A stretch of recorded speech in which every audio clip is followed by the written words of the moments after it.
O Instituto de Ginecologia está completando 50 anos.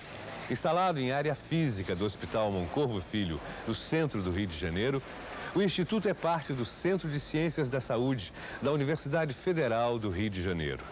Sua história se confunde com a história da ginecologia brasileira. Mestres como Arnaldo de Moraes, Francisco Vitor Rodrigues e Alípio Augusto Camelo passaram pela direção do Instituto desde a sua inauguração em 1947. Foram eles que, com competência e dedicação, contribuíram para fazer do Instituto o que ele é hoje. Um hospital de referência da especialidade e importante centro de ensino e pesquisa. A história da ginecologia no Brasil começou a ser desenhada em 1808. Falar de ginecologia é falar da mulher. No período colonial, a participação feminina fora dos limites do lar era muito pequena. A vinda da família real para o Rio de Janeiro no século XIX modifica a sociedade brasileira. A medicina e a vida da mulher ganham novos rumos. O príncipe regente Dom João funda a Escola Anatômica, Cirúrgica e Médica no Hospital Militar, no Morro do Castelo, no Rio de Janeiro. A disciplina Arte Obstétrica é incluída no currículo. A academia é transformada em faculdade em 1832, adotando o Estatuto da Faculdade de Paris. São os primeiros sinais da influência francesa na ginecologia brasileira. Uma prova da pouca importância dada à mulher no século passado é o título de uma disciplina ensinada naquela faculdade. Partos e moléstias de mulheres pejadas e paridas e de meninos recém-nascidos. Com exceção das mulheres grávidas e daquelas que tivessem dado à luz recentemente, as demais ainda não mereciam atenção da medicina. O mesmo acontecia com as meninas recém-nascidas. Os partos eram feitos pelas parteiras, que eram omnipotentes. Só aos poucos é que os homens entraram. Um trabalho pioneiro foi na Prússia Oriental, desde 1889. Ali o professor, por causa dos muitos cânceres de colo inoperáveis que apareceram na sua clínica, deu ordem às parteiras. Vocês têm que examinar durante o pré-parto o colo do útero. E todo colo do útero que não é normal tem que ir ao serviço de ginecologia. E quem não obedece vai perder o diploma de parteira. A faculdade muda seguidamente de sede até ser transferida para a Praia Vermelha. Enfim, as meninas recém-nascidas ganham atenção na faculdade. A disciplina passa a se chamar Partos e Moléstias de Mulheres Pejadas e de Crianças Recém-Nascidas. A ginecologia como disciplina começa a ser estudada em 1883, com a criação da cadeira Clínica Obstétrica e Ginecológica. Érico Coelho assume como primeiro titular. Sob influência alemã, uma reforma separa a cadeira Clínica Ginecológica da disciplina Clínica Obstétrica. Inicialmente instalada no Hospital da Misericórdia, a cadeira de ginecologia é transferida para a maternidade das Laranjeiras. Na virada do século, a ginecologia ainda não era vista como ciência da mulher. A melhor análise sobre o exercício da ginecologia daquela época foi feita pelo irreverente Dr. Jean-Claude Naum. Dizia ele: era como se a mulher não tivesse ovários, mas pudesse ter tumor de ovários. Pudesse reproduzir, mas não copulasse. Enquanto isso, surgiu o movimento trabalhista e a mulher mostrava a sua força de trabalho. Surgem também as primeiras manifestações pelo voto feminino e logo as mulheres ganham o direito de votar. Somente na década de 30 é que começam a aparecer estudos mais significativos na área da ginecologia. Enquanto isso, em grande parte da Europa e nos Estados Unidos, a especialidade já era realidade, depois de ter sido desvinculada da cirurgia geral. Importantes trabalhos feitos no exterior começam a ser traduzidos. Entre nós, o destaque é Arnaldo de Moraes. Conheci o professor Arnaldo de Moraes quando terminava o curso da Faculdade de Medicina. Fui interna da clínica de ginecologia, onde ele era o professor. E desde então aprendi a conhecer um homem de bastante sabedoria, um homem enérgico, de grande trabalho, trabalhava muito, incentivava muito aqueles que queriam trabalhar e estudar, e fiz todo o meu curso, fiquei de interna, depois continuei trabalhando no seu serviço, e fiz toda a minha carreira, até professora adjunta, debaixo das asas dele. O professor Arnaldo era uma pessoa encantadora. Também pessoas que não estavam trabalhando com ele sempre acharam isso os seus pacientes. Ele era um professor apaixonado, gostava de lecionar e gostava de trabalhar na universidade, que ele sempre dizia que foi o ideal de vida dele. O professor Arnaldo de Moraes era um homem de grande visão, era um perfeito líder.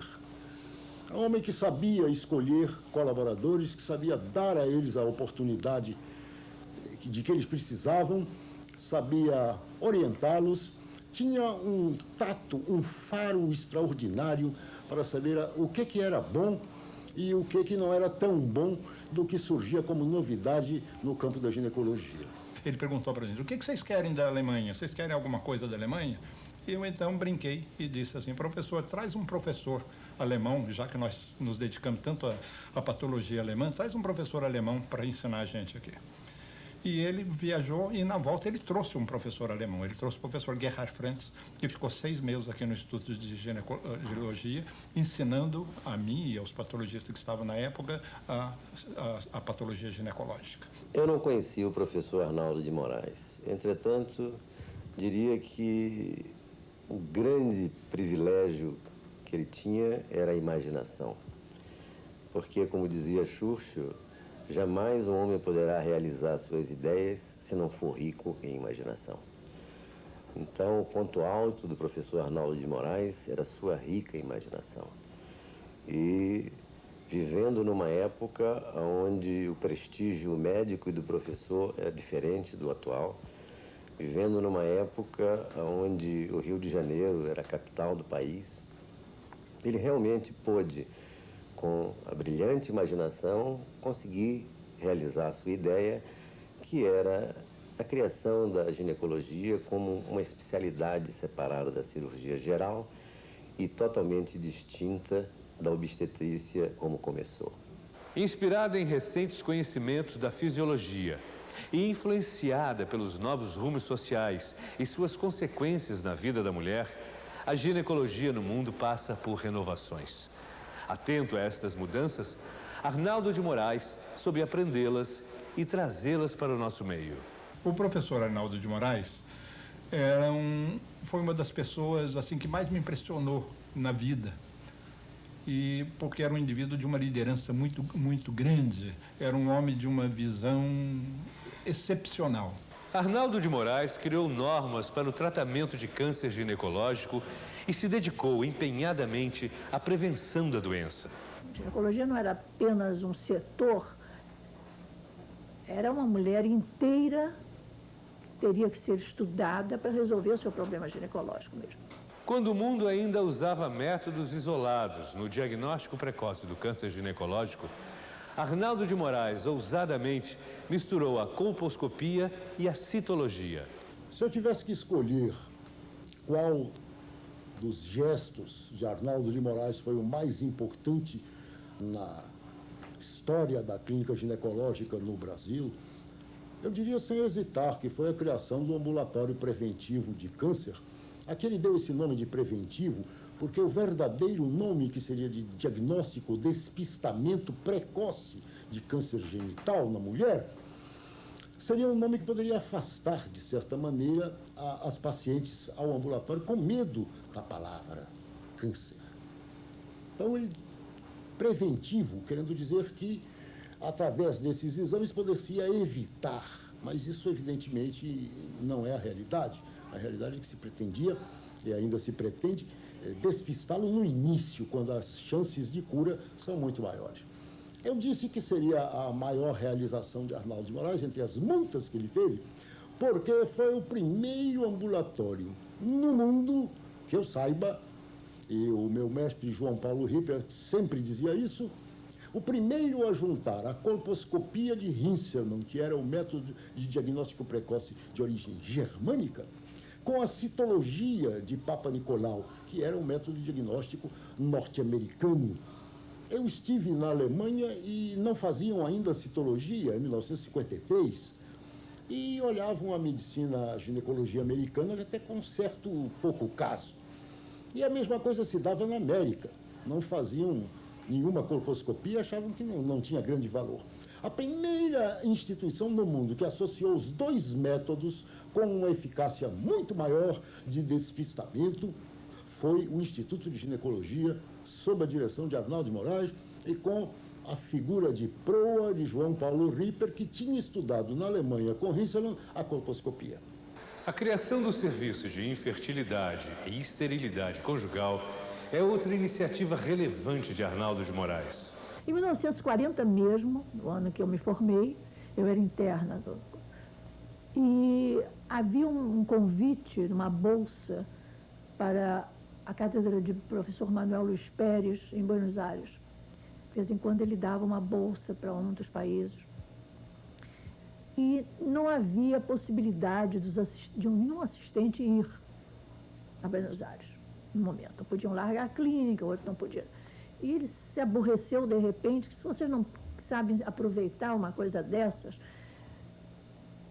e perguntou a um dos assistentes quem é que pode ir, mesmo dos mais novos.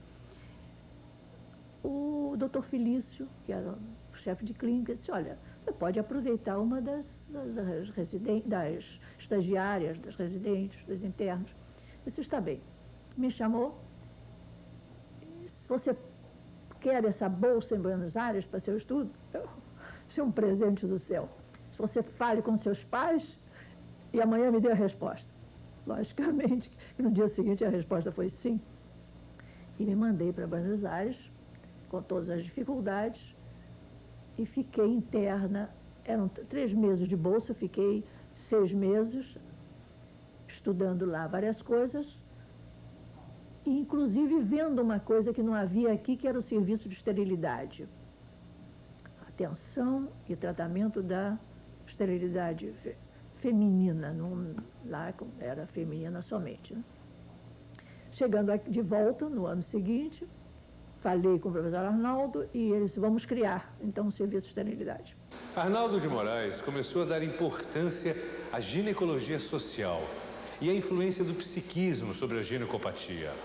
Com a morte de Augusto Brandão Filho, Arnaldo de Moraes obtém a cátedra da Universidade do Brasil. Surge, então, a especialidade, desvinculada definitivamente da cirurgia geral. Nós tínhamos um modelo francês, e o modelo francês era que a ginecologia, ela era um derivativo da cirurgia geral. E o professor Arnaldo de Moraes, ganhando essa cátedra, empreendeu, então, o aparecimento da ginecologia como uma especialidade forte, contendo não só a cirurgia, mas também a clínica. E organizou o serviço em setores. Organizou setores de esterilidade, setores de citologia, setores de o setor de preventivo.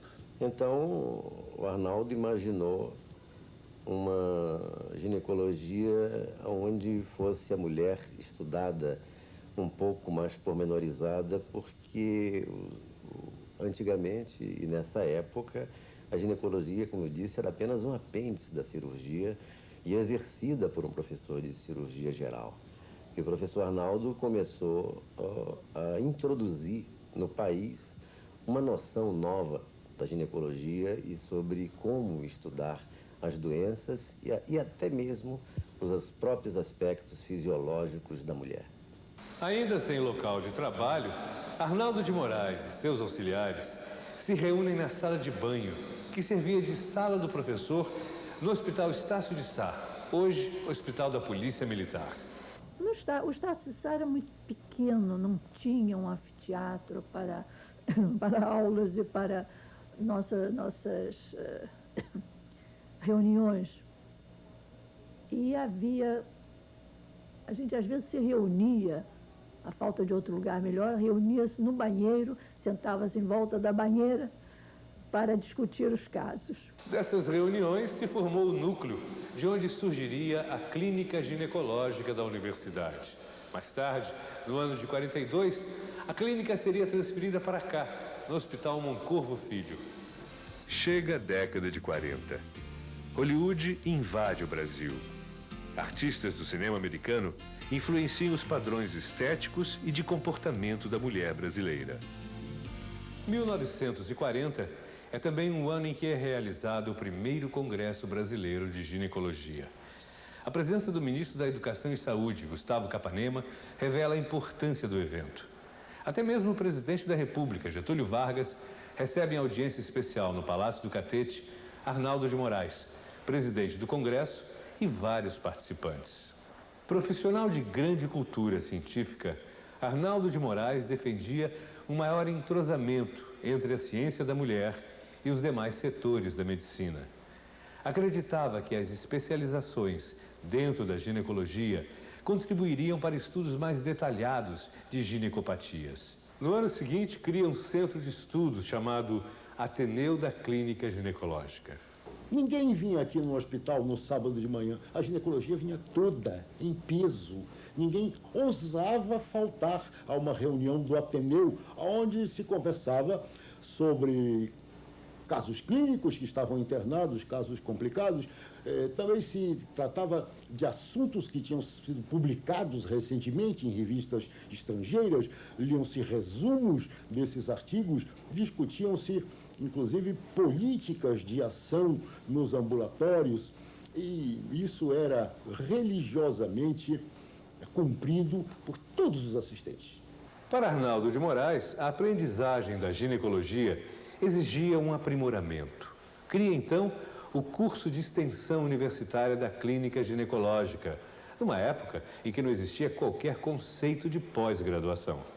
Os cursos de extensão universitária foram muito procurados e sempre estavam com todos os assuntos em dia. O que apareceu como novidade foi desde que o professor Arnaldo de Moraes tinha como assistente o Dr. Ripper, que veio da Alemanha, que tinha sido um assistente aprendido de colposcopia com o professor Henselmann. O Arnaldo de Moraes era um indivíduo tão entusiasmado com a sua clínica ginecológica. Ele praticamente foi o pai da ginecologia aqui no Brasil. O Arnaldo de Moraes era visitado e convidava mesmo muitos mestres estrangeiros, argentinos, alemães. Nós tivemos aqui patologistas alemães, como Limburg, por exemplo, é um que dava. E tivemos o San Martino, da Argentina, o Greenhill, nos Estados Unidos, Greenblatt, conhecido na endocrinologia ginecológica, também esteve nos visitando aqui. Bastianse, da Holanda, que veio aqui nos praticamente ensinar a rotina do tratamento do câncer uterino operando por via vaginal. De tal maneira, a imaginação e a concretização do ideal de Arnaldo fez com que, neste Hospital Moncorvo Filho, tal ele era aparelhado na época, como disse, vale repetir, o médico e o professor tinham um prestígio que hoje não tem, e a capital da República e o lobby era na Rua do Catete, não no Palácio do Planalto. Então, o dinheiro era mais fácil de chegar e o poder mais fácil de ser exercido. E dessa maneira, o Arnaldo conseguiu e conseguia tudo que tinha no primeiro mundo para instalar aqui nesse velho hospital. E assim foi criado o Instituto de Ginecologia, por ser considerado um ponto de excelência no exercício e no ensino e na pesquisa da ginecologia. Chega a década de 50 e, com ela, o desenvolvimento industrial brasileiro. A urbanização cresce, a participação da mulher no mercado de trabalho aumenta. Anos 60. Era o início de uma nova década. Tempo de contestação, de repressão política. A mulher começa a questionar seu papel na sociedade e a demonstrar suas insatisfações, em casa e nas ruas. A ginecologia perdia seu maior mestre, Arnaldo de Moraes. O professor Francisco Vitor Rodrigues assume a cátedra de ginecologia. mantém a tradição criada por seu antecessor e dá início ao curso de residência. Sendo um dos pioneiros no país, espalhou o Brasil afora os primeiros especialistas em ginecologia. Ele tinha uma outra preocupação. Era um homem que conhecia filosofia, um humanista, um homem de uma cultura enorme, e anteviu a necessidade de estruturar o ensino da ginecologia. Além disso, ele tinha uma participação extremamente marcante dentro do esquema associativo dos ginecologistas. Ele deu um impulso enorme à Federação Brasileira das Sociedades de Ginecologia. Ele a modernizou. Ele criou o título de especialista em ginecologia e obstetrícia. E, dentro do Instituto de Ginecologia, ele criou um ensino. Foi o homem que criou a residência médica em ginecologia. No princípio, esse era o único serviço que tinha residência médica. Recebíamos colegas de todas as partes do Brasil. Até hoje, ilustres discípulos, né, da casa do Instituto de Ginecologia. Ao contratar 5 novos assistentes, Francisco Vitor Rodrigues acabou formando um grupo batizado por ele como Jovens Turcos. Esses jovens turcos eram os professores Simão Rothstein, professor Paulo Canella, professor Jaime Iglesias Júnior, professor Paulo Lopes e professor Pascoal Martins Simões. E foi uma fase de grande exuberância aqui, de grande produção, e chegou já por volta de 69, ele nos indicou para fazer livre docência, que foi uma honra para todos nós, como era a metodologia antiga. Então todos nós aqui fizemos o que ele chamava, naquela época, os jovens turcos, numa alegoria a que o fundador da Turquia moderna, ela falou na Revolução da Turquia em 22. Eram os meus jovens turcos. O professor Vitor Rodrigues era um mestre, então era o ponto principal dele. Com ele aprendi que as clínicas são como as famílias, tem tradição, tessitura e linhagem, onde diuturnamente os companheiros tratam entre si o dia a dia.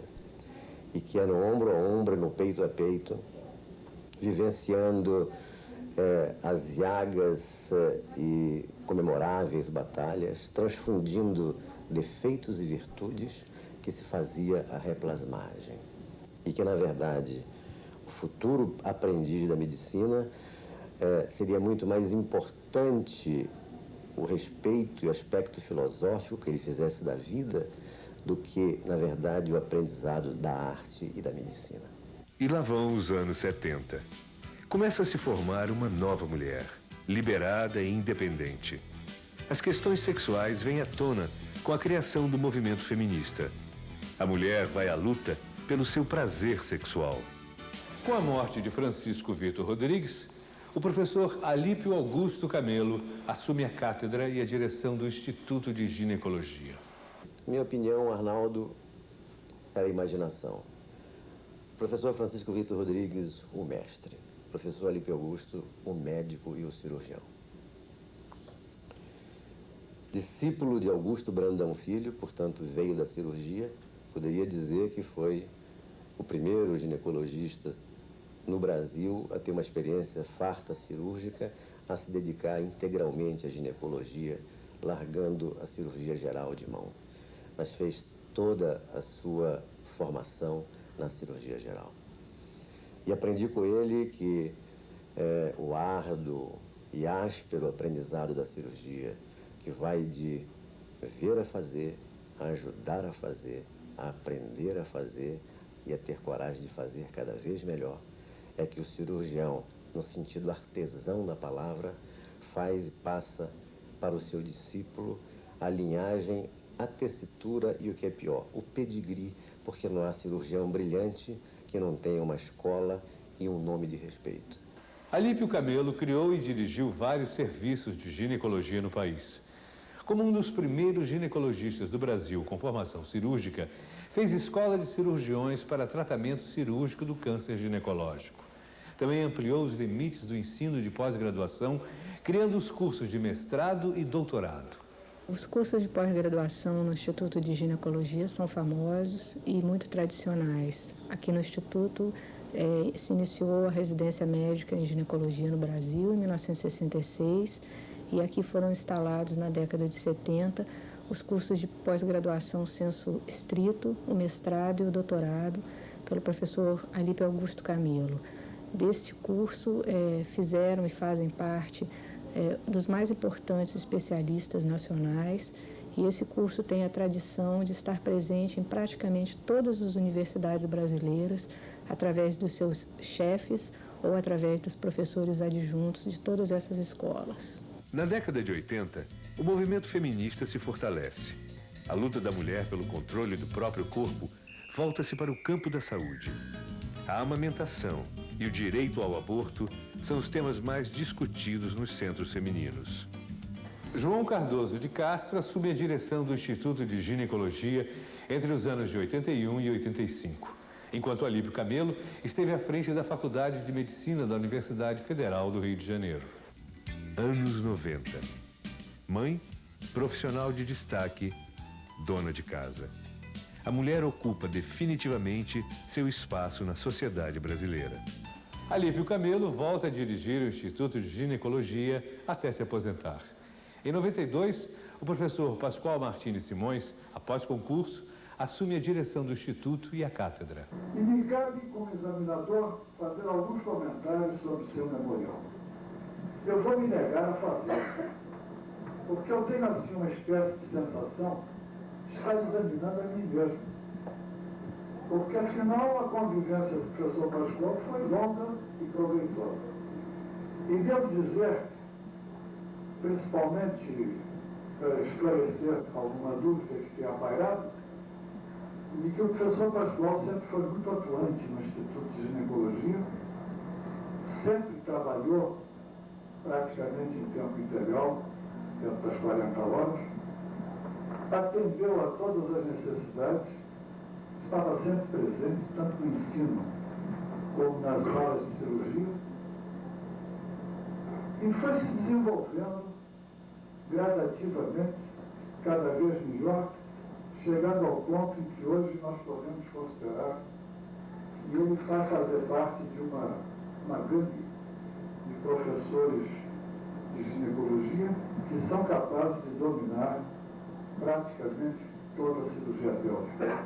Perseguindo o objetivo idealizado por Arnaldo de Moraes, o professor Pascoal Simões vem mantendo o Instituto de Ginecologia na liderança deste ramo da medicina.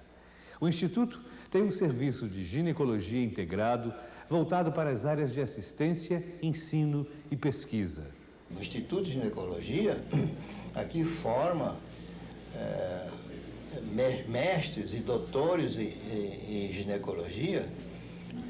E daqui também devem partir, eu acho que docência até não existe mais, mas os doutores e mestres daqui estão se espalhando aí pelo Brasil, vêm de lá para cá, graças a esses cursos de especialização, de atualização e cursos de mais ou menos específicos que o Pascoal conduz aqui nesse curso. As atividades de extensão são desenvolvidas através de atendimento no ambulatório geral, nos ambulatórios especializados e em procedimentos cirúrgicos.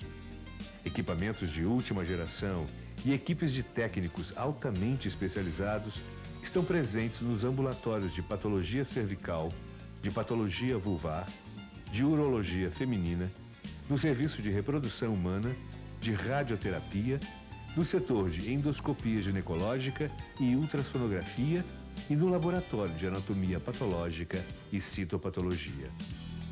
Nos últimos 5 anos, o Instituto aumentou sua capacidade de atendimento ambulatorial em 5 vezes. Nós possuímos hoje, cadastrados no Instituto de Ginecologia, uma carteira basicamente de 230 mil clientes, ou seja, 230 mil clientes atendidas nos 50 anos de instituição.